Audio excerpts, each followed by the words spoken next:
안녕하세요. 매일 말씀 10분 강론 연중 제 20주간 월요일의 말씀입니다. 마태복음 19장 16절에서 22절입니다. 그때 어떤 사람이 예수님께 다가와 스승님, 제가 영원한 생명을 얻으려면 무슨 선한 일을 해야 합니까? 하고 물었다.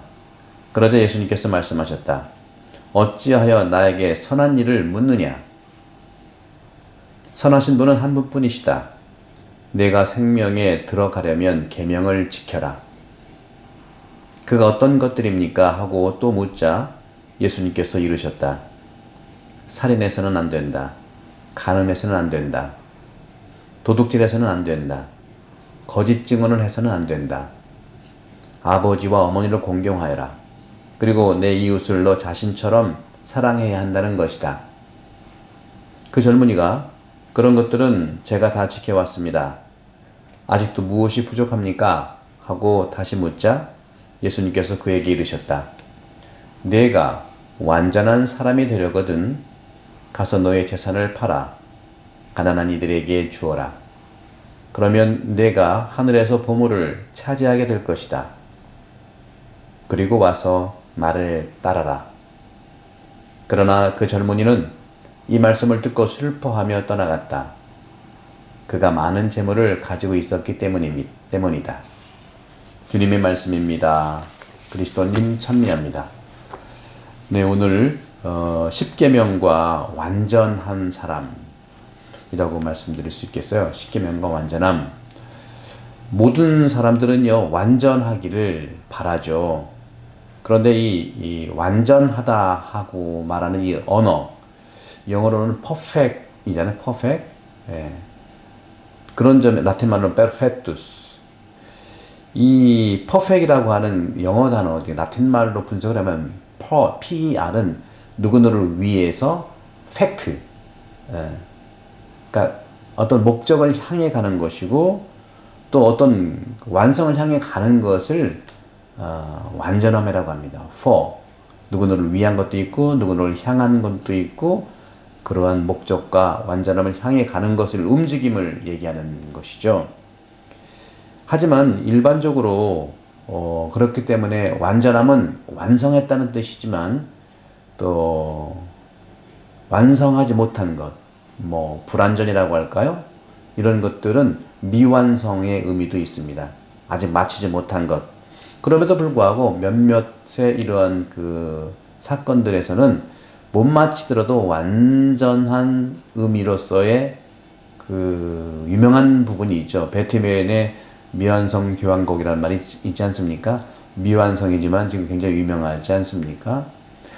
그런 점에서 우리가 이 완전함이라고 하는 것을 사실은 어떤 그 목표를 향해 가는 데 있어서 중간에 멈추지 않는 것을 의미한다고 볼 수 있겠죠. 여정에 있어서 말씀드리는 거죠. 따라서 완전함은 목표를 향해 가는 여정이다 하고 말씀드릴 수 있는데, 그렇다면 우리 그리스도교에 있어서 완전함은 무엇일까? 그것은 바로 하느님이신 아버지를 향해 가는 여정을 얘기합니다. 이 점에서 성경은 늘 얘기하고 있죠. 그렇기 때문에 미완성 또 불완전이라고 하는 것은 바로 목표를 향해 가는 사람에게 해당되는 어떻게 보면 지향점이라고 할까요? 따라서 예수님께서 말씀하십니다. 마태복음 5장 48절. 너희가 완전하게 되려거든 하늘에 계신 너희 아버지처럼 완전하게 되어라 하는 말씀을 들으셨죠. 그렇기 때문에 모든 사람들은 아마 완전함을 찾고 있는데요. 예수님의 이 말씀 중에 완전하게 되기를 바란다면, 원한다는 것이 이제 우리에게는 좀 어려움이 있을 수 있겠죠. 이것을 요한 금구성인은 이렇게 말씀하셨습니다. 하느님은 모든 사람들을 완전함으로 인도하신다는 것이죠. 하지만 모든 사람들은 또한 바로 하느님과 함께 협력하고 하는 의지, 좋은 의지를 가지고 있지 않은 듯하다 하는 말씀이었습니다. 하지만 크리소스토모 요한 금구성인은 기본적으로 끊임없이 믿었던 것이 뭐냐면 인간의 원의의 어떤 힘이 있는데 인간이 바라는 힘, 이것을 궁극적으로 믿었는데 요한 금급 성인에 의하면 바로 완전함으로 도달하기 위해서는 하느님의 도움과 함께 가면 된다는 것이죠. 다시 말하면 그걸로 충분하다고 하는 겁니다. 그 원이, 하느님과 함께 간다는 원이만 있다면 충분하다는 말씀이죠. 이런 점에서 오늘 복음에서 예수님께서 청년에게 네가 완전한 사람이 되려거든 하는 이 완전함에 대한 말씀을 하고 있어요. 교회 교부들은 완전한 사람이 되라는 예수님의 권고가 예수님의 모든 친구들에게 향하고 있다고 말하고 있습니다. 예수님의 어떤 그 모든 친구들, 예수님을 따랐던 자들, 우리 제자들, 우리 신앙인들을 얘기할 수 있겠죠. 우리는 주님의 기도에서도 역시 이 기도의 말씀은 하늘과 땅에서 모든 완전함을 포함하는 청원 기도에서 바로 우리가 어떻게 완전함을 도달하느냐는 두 번째 단락에서 주님의 기도의 모습을 볼 수 있습니다. 이렇게 우리의 삶은요, 조금씩 한 발 한 발 오르는 계단처럼 발전하고 성장하는 것이 사실입니다. 그런데 이러한 길을 걸어가면서 느끼는 심리적인 과정은 모두에게 동일하게 나타나지는 않는 것 같아요. 어떤 분들은 그런 구원의 길에 있어서, 완전함의 길에 있어서 빠르게 가기도 하고요. 또 어떤 이들은 더욱 천천히 가기도 합니다. 속도의 문제가 아니라 방향만 잡으면 됩니다. 인생은 속도라기보다 방향이죠. 완전함을 향하는 방향입니다.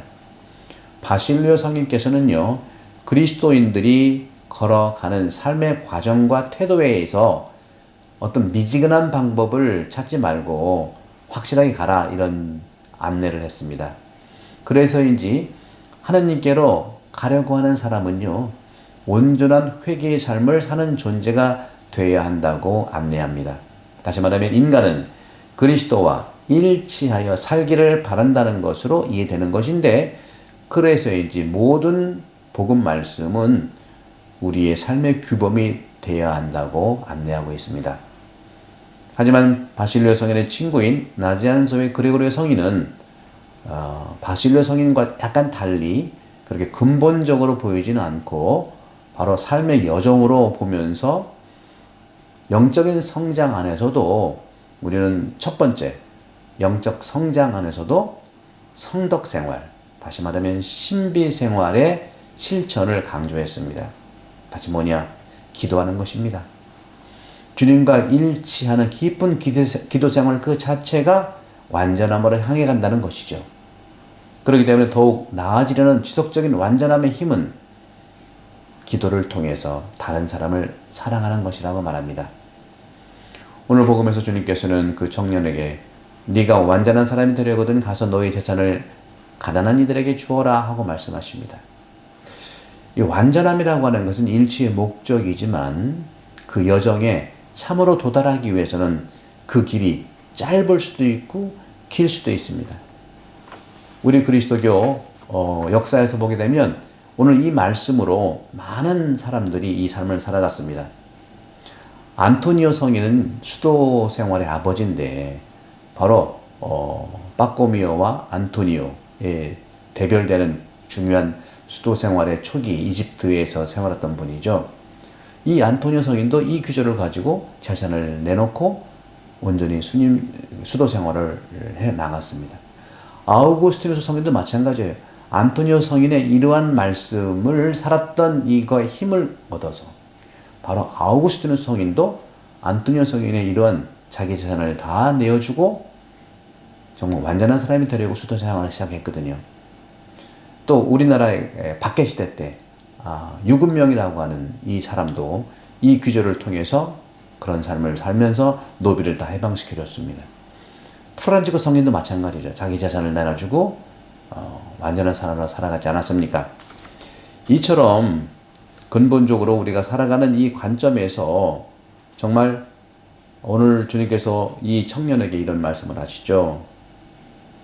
그렇게 물어서 네가 생명에 들어가려면 계명들을 지켜라. 십계명을 얘기하는 거죠. 생명에 들어가려면 이런 말씀이죠.